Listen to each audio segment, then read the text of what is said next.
Yeah, I want to kick this out. There you go. So I can have it right. Listen, there it goes. So this is quite literally the second take because the first one, there's an electrical storm outside and the power went out. I posted an Instagram about it. I posted a video about it. Let's start all over. Hope I don't run over Bruno down here. Move, fat ass. Talking about big old dog. He's down here right now. Let's try this again more cohesively. I got a different setup in like 2 seconds if you haven't noticed.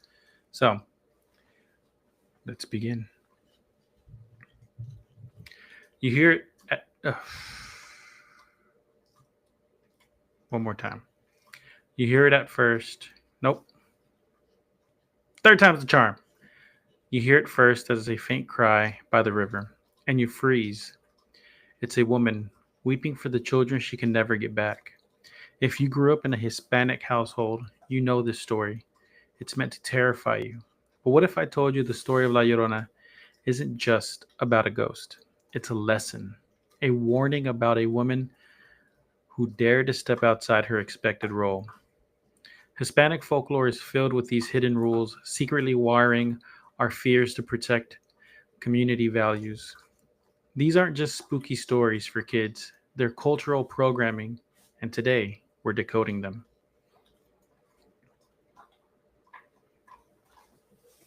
Dude, can you stop chewing on that? It's hard to tell a scary story when all I hear is. Give me that. Get it out of your mouth. Why are you chewing on cardboard? Yeah, hippopotamus. Let's get back to it. It's kind of hard to tell a story with that. Let's just fix that. I marked that good.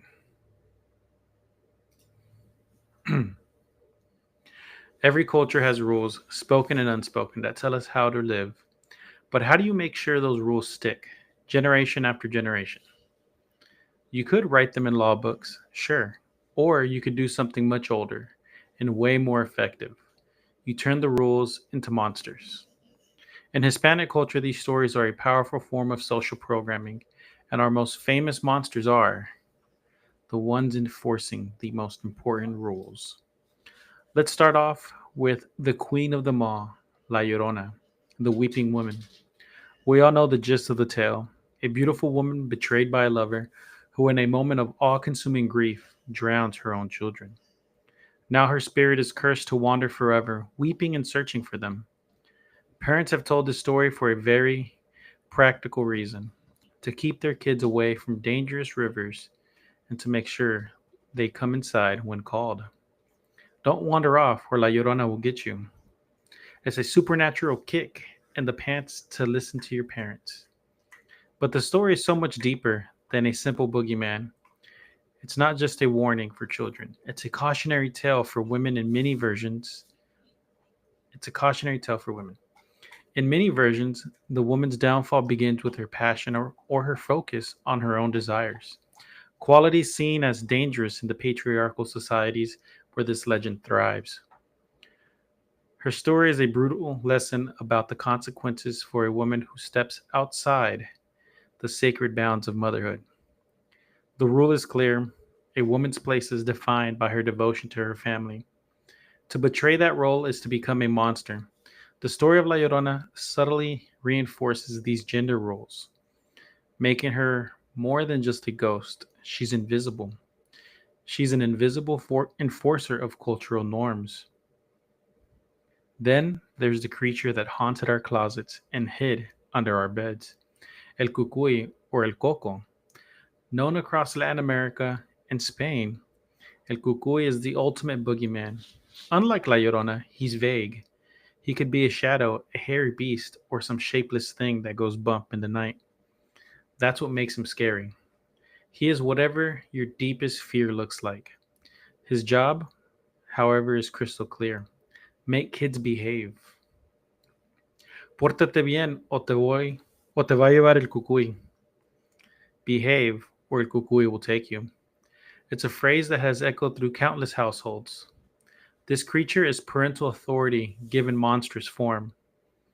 He's the reason you didn't talk back, the reason you went to bed on time, and the reason you didn't wander off.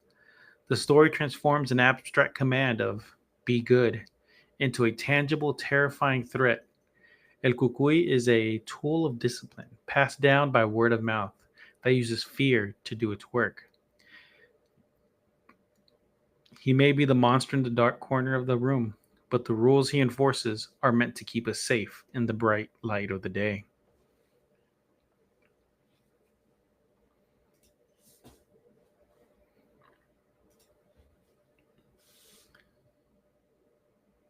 So, where did these stories and their rules come from? They didn't just pop up out of nowhere.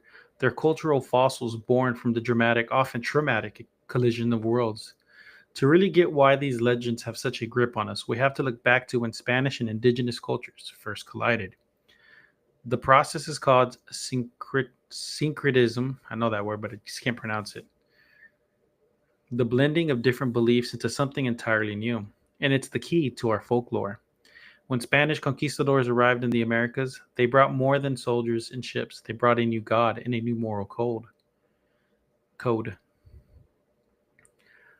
Their goal was conversation, and it was often brutal. That's wrong. Their goal was conversion, and it was often brutal. But you can't just erase thousands of years of belief. Instead, the old gods and the new saints started to merge. Take La Llorona. While the story we know today is often set in the colonial era, many scholars believe her roots dig much deeper into the Aztec pantheon.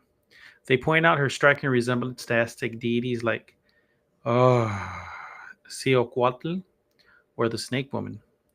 She was a powerful goddess tied to motherhood and fertility, but she was also said to wander the night, weeping and wailing as a grim omen of war and disaster.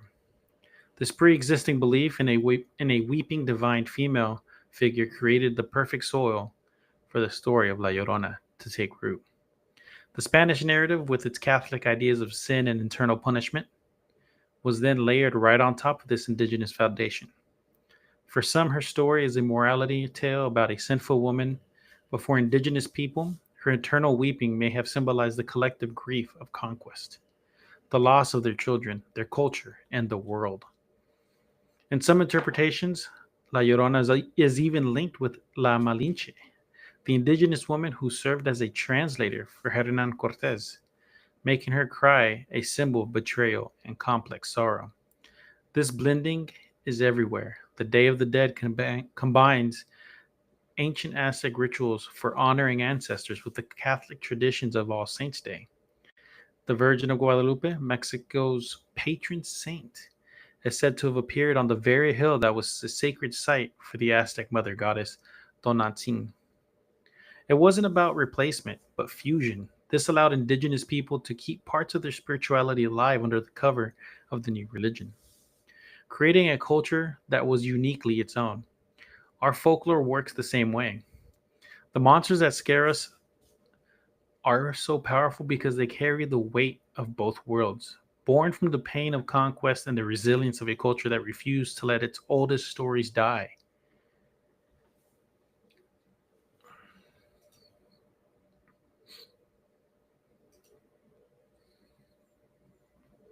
These stories aren't just relics, they are alive.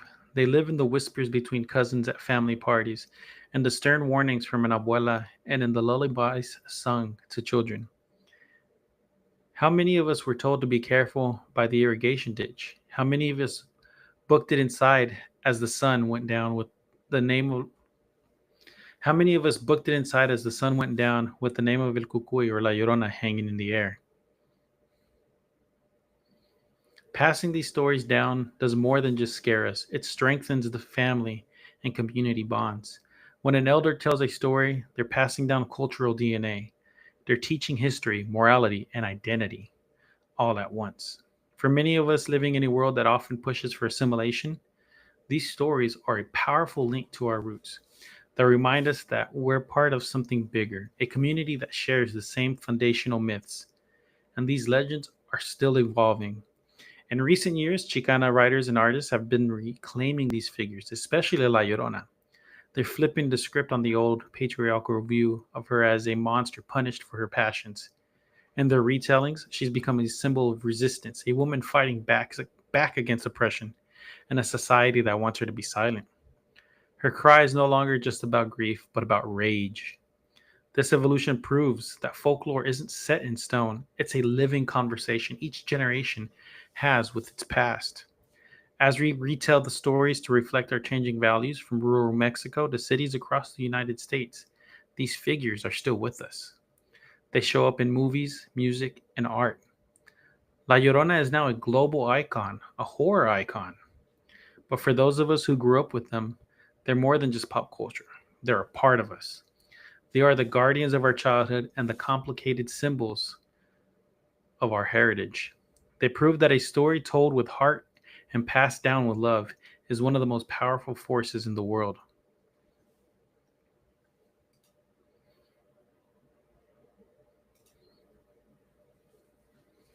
So, from La Llorona's cry to El Cucuy shadow, these figures are so much more than monsters. They're the guardians of our values, the enforcers of our family rules, and the keepers of our complicated history. They teach us what to fear, how to behave, and who we are. They are not just stories that are cultural DNA. They're not just stories, they're our cultural DNA. Now, I want to hear from you. What folklore did you grow up with? And what role do you think it was meant to teach? Was there a local monster in your town or a specific story your family told to keep you out of trouble? Let me know in the comments below. I'm always fascinated by the different ways these stories take shape. And if you enjoy digging into the deeper meaning behind our traditions, be sure to subscribe and turn on notifications. We have a lot more to decode. Thank you for watching. And before I leave, I always tell y'all, I grew up with La Mano Peluda, the hairy hand. That was the story I was told to stay in bed, not to go out at night, right? So, yeah, I guess I'll see y'all later, guys. Stay spooky.